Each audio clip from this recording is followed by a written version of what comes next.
no desampares la obra de tu Padre. Estamos hablando de propósitos.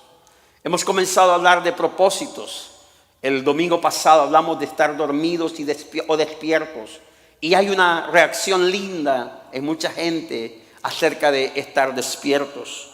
Y el jueves hablamos sobre la necesidad de orar. Si no oramos, es difícil mantenernos despiertos espiritualmente.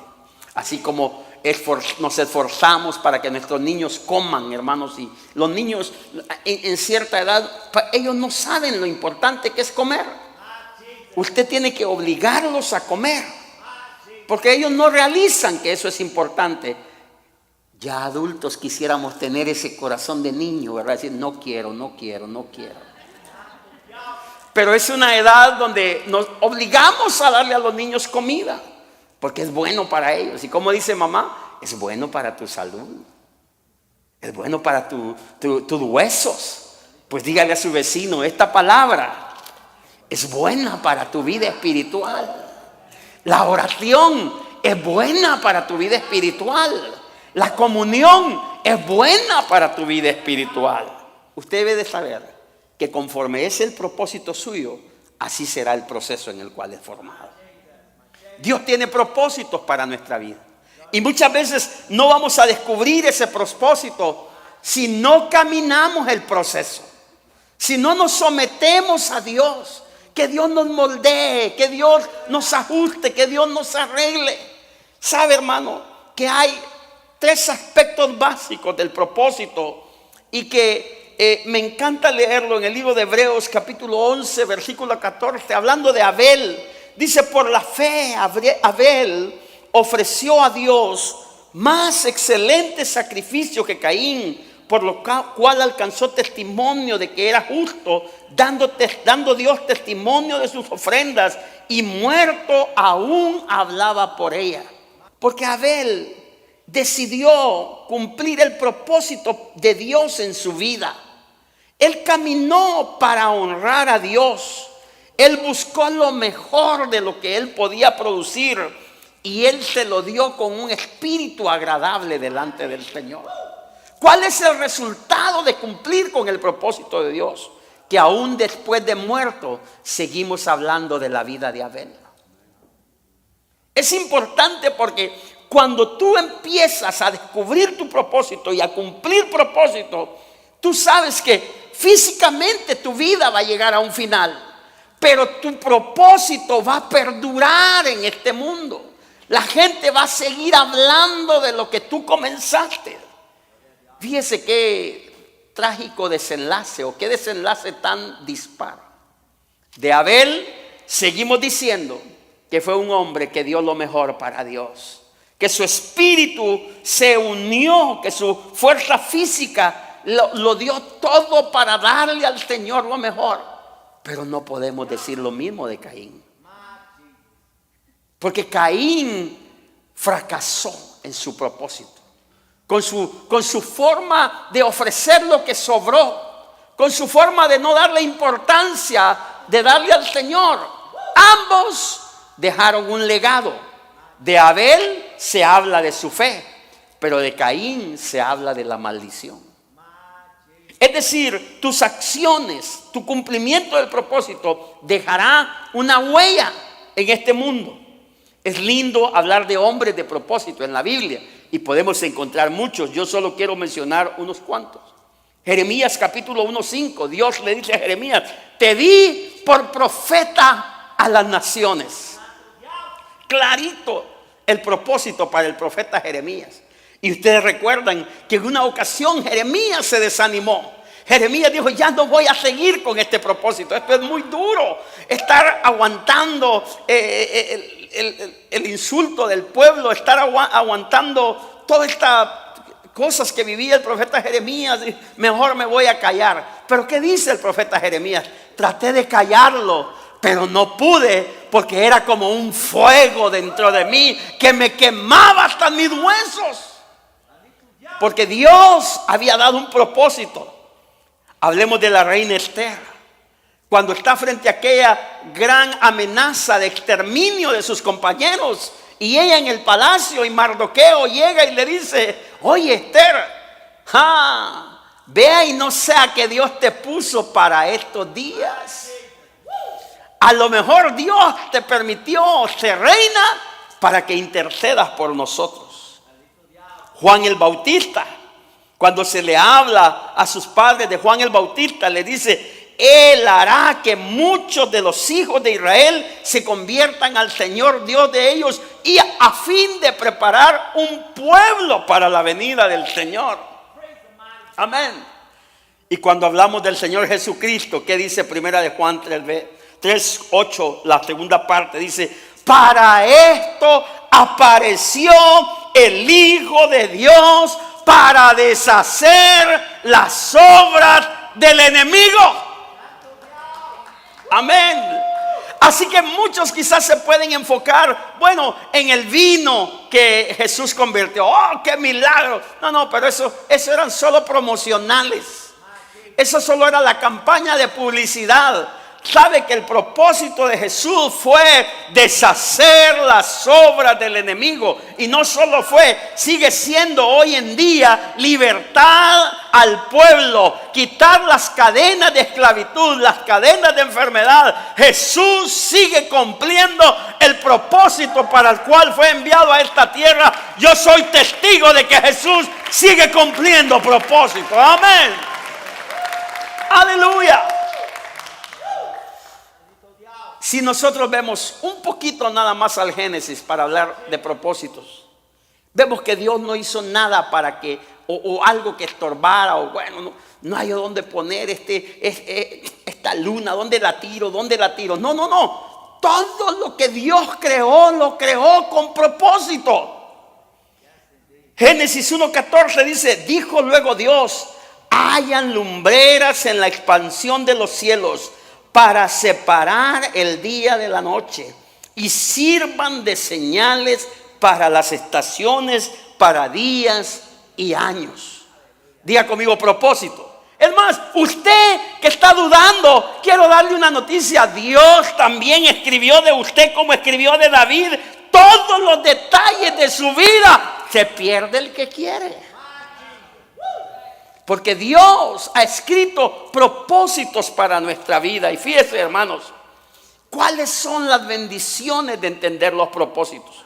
Bueno, cuando usted acepta el propósito de Dios en su vida, usted trae bendición a su vida y a los suyos. Cuando usted reconoce: wow, esto es lo que Dios me ha dado, esto es lo que Dios me ha puesto en mi corazón que yo voy a hacer. No solamente usted aceptarlo, ya usted no sigue peleando, no sigue gastando recursos, sino que ahora usted se convierte en un canal de bendición para usted y para los suyos. Qué difícil es vivir alrededor de gente que no tiene propósito. No sabe si van o vienen. No quieren comprar una casa porque se van a ir para México. Y tienen 40 años viviendo en este país. Y sus hijos ya crecieron y ni hacen uno ni hacen otro, porque están confundidos totalmente. Hay que aprender a dimensionar que Dios tiene propósito para nuestra vida física, Dios tiene propósito para nuestra vida espiritual y Dios tiene propósito para nuestra vida material. Para todo Dios tiene un propósito para nuestra vida. Hermano, es urgente que usted encuentre lo que Dios quiere que usted haga en la vida. Hablando del salmista David tenía sueños, él tenía un deseo. ¿Cuál era el anhelo de David? David quería construir un templo. David se moría por construirle una casa a Dios. David creció con esa idea de: yo voy a edificarle casa a Dios, yo voy a edificarle casa a Dios. Y de repente escucha las palabras de Dios diciendo: tú no me vas a edificar una casa. Ahora no vemos a David renegando porque Dios no le permite edificar una casa. Mire lo que dice el Salmo 16:6. Las cuerdas me cayeron en lugares deleitosos, y es hermosa la heredad que me ha tocado. Es decir, no voy a construir un templo, pero Dios me puso para alabanza de su nombre. Hermano, todos los salmos de David tienen un contenido de alabanza, de adoración, de enseñanza, de ánimo, de fuerza, de fortaleza. No, en ningún salmo usted encuentra a David diciendo, pues yo lo que quería era construir un templo. Y como no me dejó, pues aquí estoy cantando. No, el salmista David dice, te alabaré con todo mi corazón, porque grandes son tus obras. Te alabaré por lo que tú has hecho en mi vida. Te alabo, te exalto, te bendigo, Señor. Hermano, es importante estar alegres con lo que Dios nos ha puesto en el camino. Porque eso significa abrazar el propósito. Pero ¿qué pasa también cuando tú aceptas el propósito? Aprendes a entender los procesos. Aprendes a tener fe por los momentos que Dios te está pasando. Yo soy el resultado de alguien que no escuchó la voz de Dios cuando estaba pequeño. Me rehusé a aceptar el llamado de Dios. Por eso me costó entender el proceso que Dios me llevó. Yo decía, ¿por qué, Señor? ¿Por qué a mí? ¿Por qué a mí? Pues entre más te tardas en aceptar el proceso de Dios, más te tardas en entender el proceso al cual estás sometido. Pero cuando usted entiende que Dios tiene algo para usted, que Dios tiene un propósito para su vida y entra en esos tiempos de prueba, usted levanta sus manos y alaba al Señor. ¿Sabe qué dijo el salmista David? No he visto justo desamparado, ni su descendencia que mendigue pan. A mí que no me vengan a contar cuentos. Yo he transitado por la vida sirviéndole a Dios, glorificando el nombre de Dios. Y donde quiera que he ido, no he visto un justo, no he visto un hombre de propósito, no he visto una mujer de propósito ser abandonada por Dios. Porque Dios tiene en sus manos y Dios cuida a aquellos cuyo propósito está en el Señor. Alguien diga conmigo, propósito. Amén. Propósito. Pero ¿qué más? Cuando tú aceptas el propósito, tú aprendes a caminar procesos en el Señor. No reniegas, no murmuras, no te echas para atrás. Pero ¿qué más? Aprendes a terminar una vida victoriosa en el Señor. Una vida victoriosa en el Señor. Miren lo que dice, cómo murió David. Primera de Crónicas 29 y 28 dice, murió en buena vejez, habiendo disfrutado de una larga vida, riquezas y honor. Después su hijo Salomón gobernó en su lugar. No murió amargado porque no pudo construir el templo. Murió feliz. Murió lleno de vida, lleno de gozo, lleno de alegría, con muchos bienes a su lado. Oh, hermano, que la vida que nosotros tenemos al finalizar sea un canto de gozo para el Señor. Sea una expresión de gracias, Señor, por todo lo que me diste. Gracias por mis hijos, gracias por mi familia, gracias por la iglesia. Gracias, Señor, gracias porque tú has sido bueno. Ahora que tú decides llevarme a tu presencia, no me voy con amargura, me voy contento, me voy gozoso para el reino de los cielos. Por último, cuando usted acepta el propósito, camina en los procesos y vive en victoria, usted se convierte en una persona que puede dejar un legado. Yo estaba muy interesado en poder traer un concepto claro de legado contra un concepto claro de herencia. ¿Qué fue lo que recibió el hijo pródigo? Una herencia. Él le dijo a su padre, dame la herencia, dame lo que a mí me pertenece. ¿Y qué hizo el hijo pródigo con la herencia? La malgastó. La descuidó. La hizo pedazos. Porque él solo recibió una herencia. Él no recibió un legado. ¿Qué es la diferencia entonces? Que cuando nosotros dejamos un legado, escuche bien, los bienes materiales solo son la base de lo que usted está dejando en su familia. Mire, hay gente que nomás se muere y no dejan herencia, sino problemas. Y familias se terminan hasta matando por la herencia. Se terminan despedazando por agarrar lo que les pertenece. Y como lo agarran, lo malgastan. ¿Sabe? Y yo trabajé en una empresa en Honduras, hermanos, que era representante de los productos Bayer de Alemania. Ale Comercial se llamaba. Y los dos viejitos fundadores, hermanos, eran de esos viejitos que no se tomaban una soda por no tirar la chapa. Ellos eran austeros, vivían, hermanos, como que no tenían nada. Y aquel imperio de empresas, de negocios que construyeron Bayer, Honduras, don Herman y su esposa. Y hermanos, estos hombres andaban en autos comunes, usaban ropa común. Y era impresionante porque uno decía, tanto dinero que esta gente tiene. Oh, pero murieron los viejitos. Y entraron los hijos. En 5 años se acabaron la empresa. Porque solo recibieron herencia. Legado es darle un bien a un hijo, pero enseñarle cómo se debe de manejar, cómo se debe de administrar. Escuche, hermanos que son empresarios aquí, que Dios les dé la sabiduría para instruir a sus hijos en poder continuar como legado. No solamente una herencia que la vamos a gastar y la vamos a repartir, no, pero que Dios nos ayude. Cuando nosotros dejamos un legado, cuando nosotros estamos haciendo el propósito de Dios, el propósito divino. Y hay 3 áreas donde nosotros debemos de buscar propósito. 3 áreas importantísimas. Ojalá que usted ya las tenga, pero si no las tiene, escuche lo que la palabra del Señor dice. Primeramente, encuentra propósito para tu cuerpo. Para tu cuerpo. Encuentra el propósito de tu cuerpo.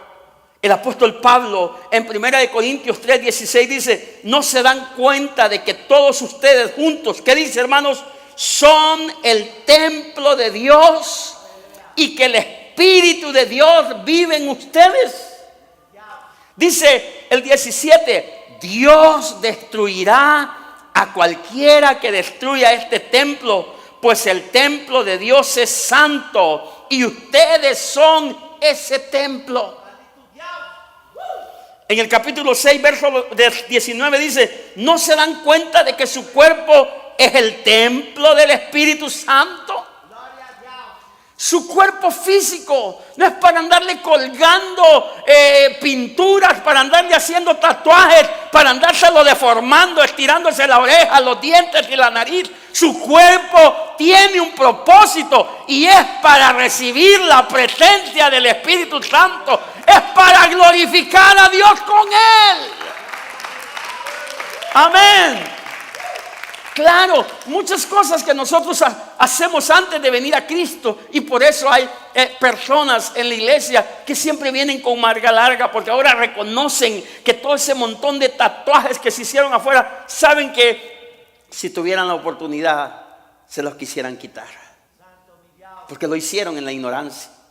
Pero qué triste es cuando una hija de Dios, un hijo de Dios, le dice a su mami: quiero ir a poner un bozal aquí en la nariz. Usted está destruyendo lo que Dios ha creado con el propósito de que el Espíritu Santo habite en él.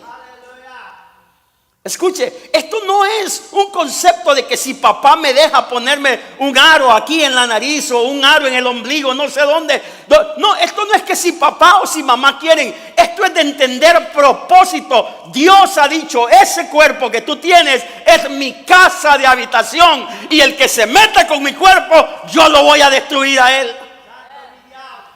Así que no pregunte si es permitido. No le pida a su mamá, a su papá: me das permiso, porque yo no soy dueño de tu cuerpo. El dueño de tu cuerpo es Dios, y Dios ha destinado un propósito: que en tu cuerpo habite el Espíritu Santo. ¿Alguien dice amén? Bueno, pero también, hermanos, esa parte usted dice: gracias a Dios, esa me salí yo bien librado. Pero escuche, Daniel en el reino de Babilonia le dijeron: Daniel, aquí tenemos buffet. Aquí comes lo que tú quieras. Es como el chino ese que está ahí, ¿verdad?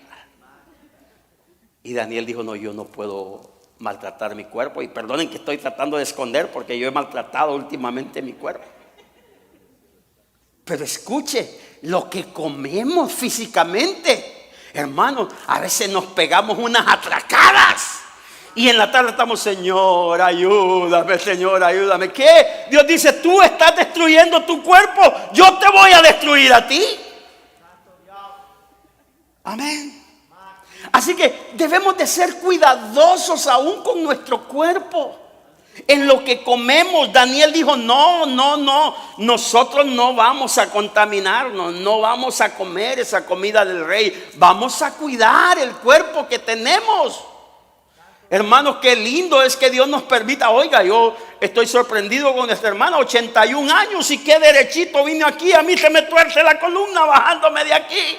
Yo tengo que ir a hacer ejercicio a algún lado. Porque usted debe de pedirle a Dios que le permite llegar a los 80, a los 90, a los 100. Pero que su cuerpo glorifique el nombre del Señor. Porque usted, oiga, no es el chino, no es la hamburguesa del mediodía. Es usted el único responsable de cuidar su cuerpo. Diga conmigo, mi cuerpo tiene propósito. Niñas, jovencitas, no se deja tocar el cuerpo por cualquier vago que se les acerque. Porque su cuerpo tiene propósito. Su cuerpo tiene propósito. No se hizo para que se meta un puro de marihuana. Si usted se mete eso, Dios va a ir en contra suya. Porque debemos de aprender a cuidar nuestro cuerpo. Yo voy a hacer un statement, a ver cuántos de ustedes quieren seguirme. Bueno, pero soltando los domingos, pero decido comer saludablemente. Pocos aménes, ¿verdad? Pero el pastor Gutiérrez dijo amén, bien fuerte. Decido comer saludablemente. Amén. Porque estamos cuidando nuestro cuerpo, hermanos. Es interesante eso. ¿Qué más? Dale propósito a tu espíritu.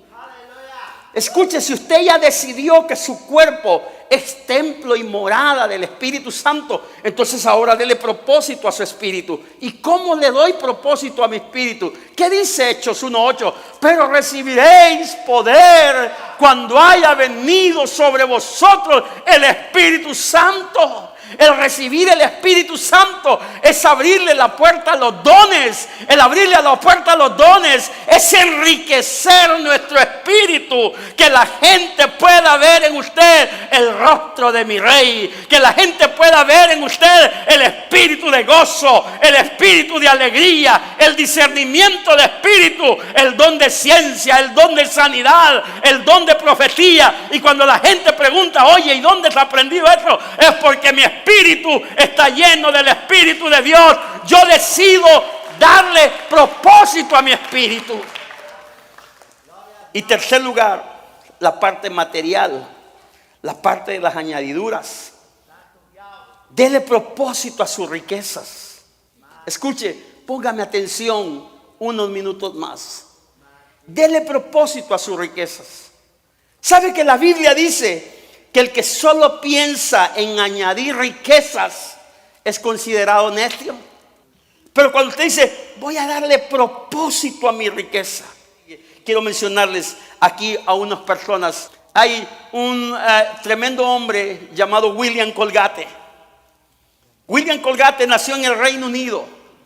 Y a los 14 años emigraron a Nueva York, pues sus padres vivían en la pobreza extrema. Un día que él caminaba con su caja donde vendía sus productos para resguardarse de la lluvia, entró en una iglesia.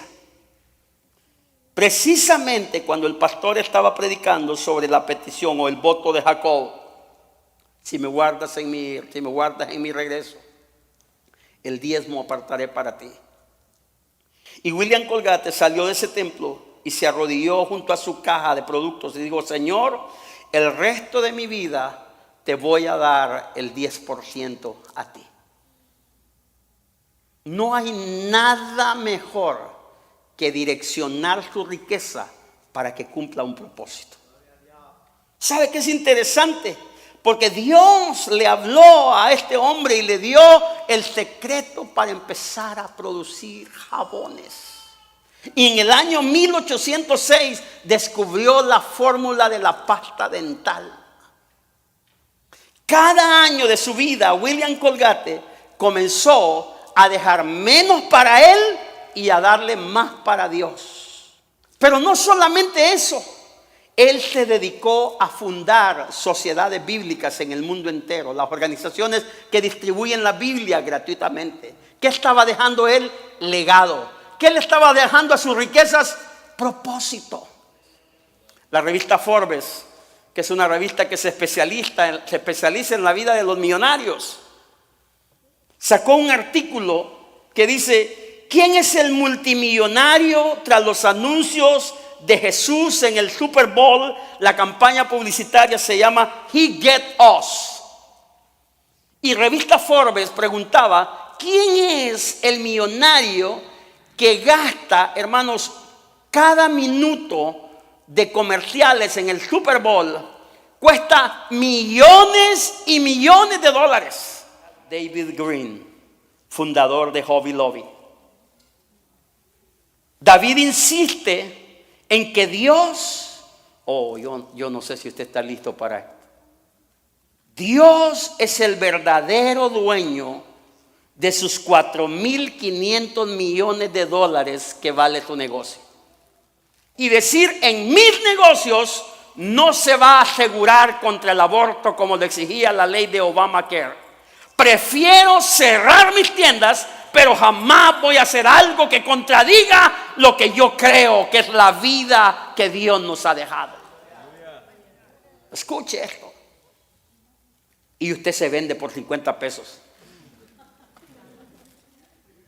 Cuando usted está afanado en lo suyo, usted no le importa sobornar, hacer esto, hacer este chanchullo, hacer esto, lo otro por aquí. Pero cuando usted dice: estas riquezas le pertenecen a Dios, y un día yo quiero que yo sé que esto suena duro, pero que un día se pueda testificar, como dice David Green: mire, no me importa si estás en el negocio o fuera de él, Dios es el dueño.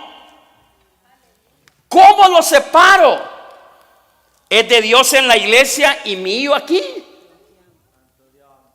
¿Tengo un propósito en la iglesia, pero no los tengo en mi tienda?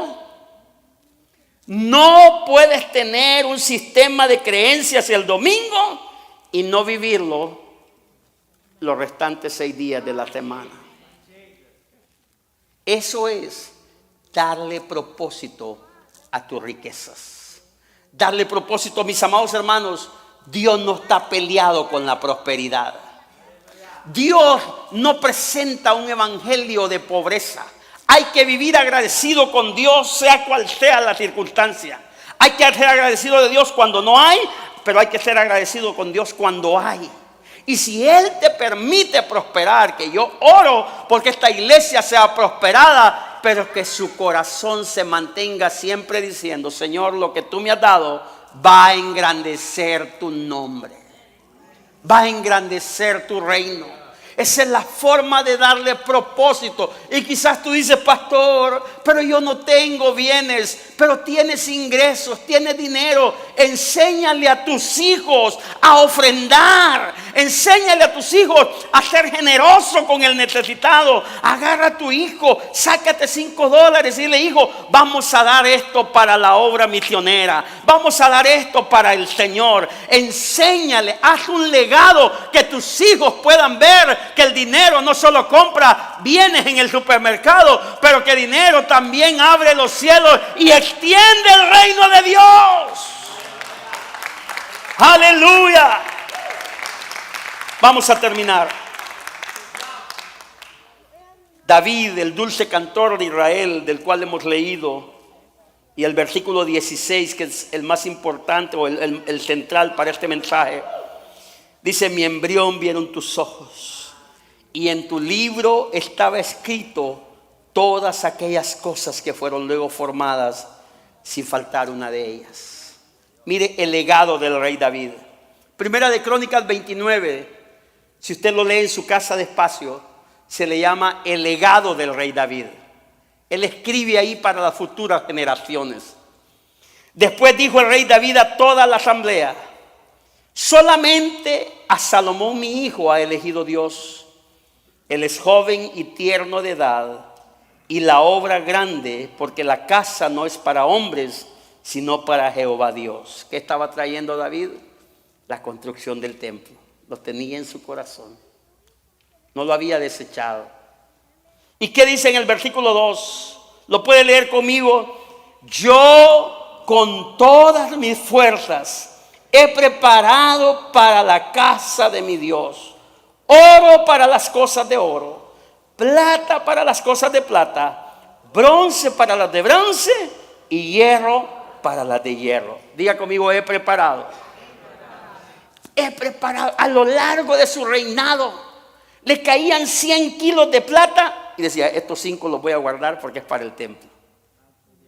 Le llevaban un botín de oro y decía: esto lo vamos a guardar porque un día se lo voy a dar al Señor. Un día se lo voy a dar al Señor. Y aquí Él manifiesta lo que está dando. Y en la que sigue dice, mire el versículo 3, qué maravilloso dice: además de esto, mire lo que dice: por cuanto tengo que mi afecto en la casa de mi Dios. Hermanos, si usted no ama la casa de Dios, a usted le es imposible dar. ¿Cuál es el peligro de vivir fuera de propósito? Te desgastas más rápido en la vida porque estás haciendo doble, triple esfuerzo en las cosas. Pero ¿qué más? Cuando vives fuera de propósito, existe gran posibilidad de caer en soledad, en depresión y en amargura de espíritu.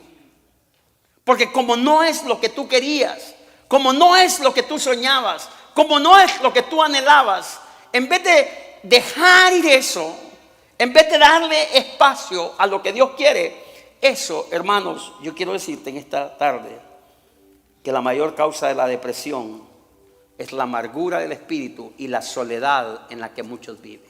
¿Sabe cuál es el círculo vicioso de aquel que no tiene propósito? Me siento mal por lo que hago, me siento culpable, me retraigo, pero no hago nada por salir de ello. Escuche, me siento mal por lo que hago, me siento culpable, me aquieto, pero no hago nada por salir de ello. Es vivir una vida fuera de propósito. Propósito es que tú te levantes hoy de tu silla y digas: Señor, perdóname, quiero volver a comenzar. Dios está pensando en los planes que tiene. Y solamente quiero que tú veas esto. Sansón fue consagrado con propósito. Oiga, el propósito de Sansón no se lo dieron sus padres, se lo dio un ángel. Escuche, un ángel vino y se paró delante del papá de Manoa y le dijo: el hijo que vas a tener va a ser nazareno, no va a beber vino ni sidra, ni va a pasar navaja sobre su cabello. No se lo dijo el viejito de la esquina, un ángel se lo dijo. ¿Cómo terminó Sansón? Esclavo, ciego, amarrado a unas columnas, porque no aceptó el propósito de Dios. Pero ¿qué me dicen de Saúl? Escogido por Dios, un hombre guapo, un hombre fuerte. Dios lo sacó para ser rey. ¿Y cómo terminó Saúl? Suicidado sobre su propia espada, avergonzado por sus enemigos, porque se peleó con el propósito de Dios. Dios quiere que tú le entregues tu corazón, que digas: Señor, este día comienzo de nuevo. Este día comienzo de nuevo. Escuche, hace 24 años yo llegué a este país con mi esposa y mis hijas, con profundo resentimiento, llenos de depresión, con un matrimonio casi por desintegrarse, sin ni un 5 en la bolsa. Venimos a este país deshechos, enojados con Dios, frustrados. Y un día Dios envió una mujer. Ni la conocemos, ni supimos quién fue, ni sabremos quién es. Y pues se paró y me dijo: Elías, así dice el Señor, te llevo de este país porque tú no quisiste hacerme caso aquí. Te llevo a un lugar donde vas a depender de mí. Pero sí te prometo que todo lo que estás perdiendo aquí, casas, autos, bienes, propiedades, todo yo te lo voy a dar cuando tú aceptes el propósito que tengo para tu vida. ¿Quién sabe quién fue esa mujer? Pero cuando yo vine a este país, delante del altar, le dije al Señor, me rindo. Ya no voy a pelear contigo, Señor. Tengo hijas, no quiero que crezcan amargadas. Tengo una esposa y no quiero divorciarme. No ha sido fácil, pero hasta hoy yo puedo repetir lo que David repitió. No he visto justo desamparado, ni su descendencia que mendigue pan. Escuche, hermano, en una ocasión estábamos sin dinero, estábamos aquí escasos. Llamó un hombre de Kentucky, de Lexington, Kentucky, dijo, ¿Are you Pastor Pais? Sí, yo soy. I want to meet you at the airport in 1 hour. Quiero verte a ti en el aeropuerto en 1 hora. ¿Quién será este gringo? Pues ni corto, ¿verdad? Ni perezoso me arranqué para el aeropuerto. Nos encontramos, el señor Mortenson tenía 150 estaciones de radio en Estados Unidos. Y me dijo, alguien me dijo que tú eres la persona correcta para iniciar un negocio aquí en Dallas para mí. Te doy las llaves de una radio. Dime cuánto quieres ganar, cómo quieres trabajar y qué oficina quieres tomar. Dígame usted si no está Dios en el asunto. Pero un día tuve que venir al altar y decirle al Señor, ya no vivo yo, sino que Cristo vive en mí. Inclina tu rostro este día. Tú piensas que estás aquí por casualidad. Tú piensas que estás aquí por un mal destino, por una mala decisión. Yo quiero creer que Dios te trajo este día a la iglesia para que tú te realinees con el Señor, para que tú comiences una nueva vida con el Señor.